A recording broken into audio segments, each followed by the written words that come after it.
Manipur Langakna State Asida Makhatana COVID-19 Laichat Chandoraktanaba Cheksin Taurang Kaya Lokatlabasu Nakalamaromda Iho Hobagum Tauri, Ahoba Kaya Lairiba Asi Akan Bamiting Changho Drabadi State Asida Nauna COVID-19 Nabaki Masing Hengalakpayari, Hiramasida Impact News Ki Akanaba Paudam Ama. India की state खरद कोविड-19 के novel strain याउना लाइना असि नाबगी चांग हिंगलकपदगी Maharashtra Kerala Gujarat Madhya Pradesh अमसुंग Chhattisgarh हारिबा स्टेटसिंग असिदगी flight Lhakpa passenger सिंग Imphal international airport screening तौबगा लोनेना कोविड-19 test तौब लेप्त्री अमरोमदा Maharashtra Kerala मदि गुजरात की लाक्पा मियोय मंगा कोविड-19 positive ओइरि हाइदे अदुमकपु positive ओइरिबा मियोय सिंग अदु corona virus की अनौब strain याउब्रा हाइना खंदोकनबसु लेंगाकन होनब लेत्री लम्मंगा से लापा पैसेंजर सिंसे एयरपोर्ट मोजे स्पेशल होना स्क्रीनिंग तौबगी मथक्ता अमसु मोइसिंग असे अखोइना टेस्ट तौई मोइगी लम्मंगा सिदैदा पॉजिटिव ओइबगी केस से अदुगी मथिक वांखटखरे को ऑल इंडिया की अयाम्बा परसेंटेज से मोइदगी ओइना लापो ओइना तौखरे मरम अदुना यखोइना मोइजी स्पेशल टेस्ट ओइना तौई ngaraang phawda khoi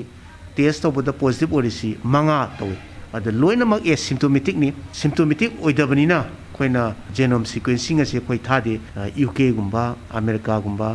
एनी खोइ अफ्रीका गुम्बा दगी लापजिंग से खोइना लागदी मोइसिंग असी टेस्ट करिम पॉजिटिव ओइरमगदी खोइना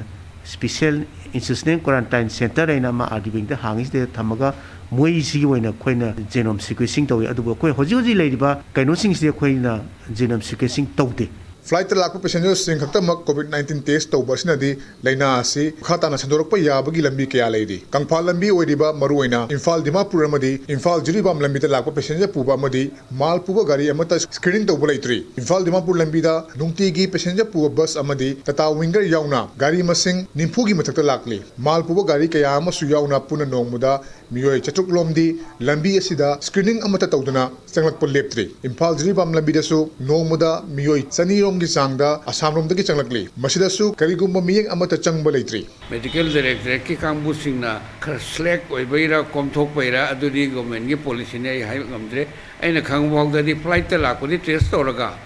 सरफेस लाइब सिंगसेसु माउदा यारगना माउदा तौबिरो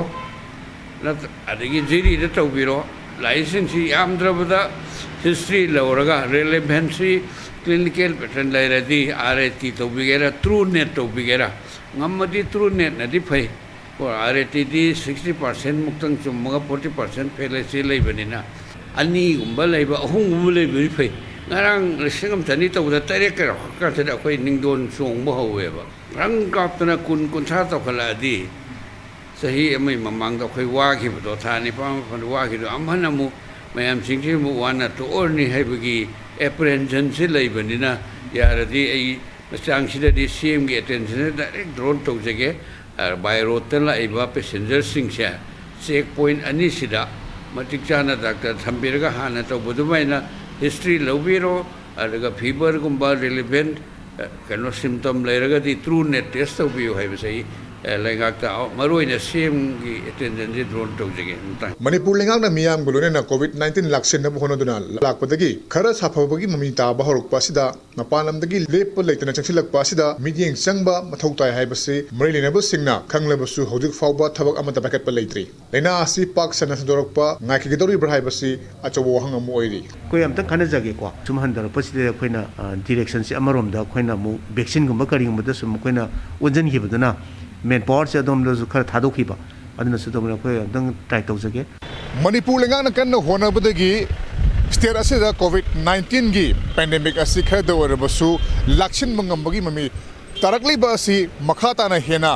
कंसन हनगे हेना सेक्शन लेये हाइब तारगदी हौजी हौजिमक इंडिया की तोंगान तोंगानबा स्टेट खरदा अनौब स्ट्रेन याउना लाइना असि संदोकपगी चांग वांखलकलिबा असि मणिपुरदा यरोक्तनबगी दमकता फ्लाइट लाक्पा पैसेंजर खक्तमक स्क्रीन तौबा मखोय खक्तमक टेस्ट तौबगी महुत्ता तोंगान तोंगानबा कंफाल लंबी सिंग लेन रूटर लाक्लिबा पैसेंजर सिंग नोंगमोदा मियोय चनी चहुम संगा फावो लाक्लिबा मियोय सिंग असि स्क्रीनिंग तौबगी तंगाय फदबा लेरि करिगुम्बा हारिबा लेन रूटर लाक्लिबा मियोय सिंग असि स्क्रीनिंग तहौदबा तारगदी ममांगदा स्टैंड मणिपुरी सिंग मणिपुर पुरप मतमदा बसिंग हेंगलखिबा दुगुमना अमुकसु मणिपुरदा laina si hingalakar habi pai buleri lengang na thu matam nam yeng sangmagi tangai fada buleri imen person ro musagalo nen parom jari ba ai kitamayum premchan impact news Imphal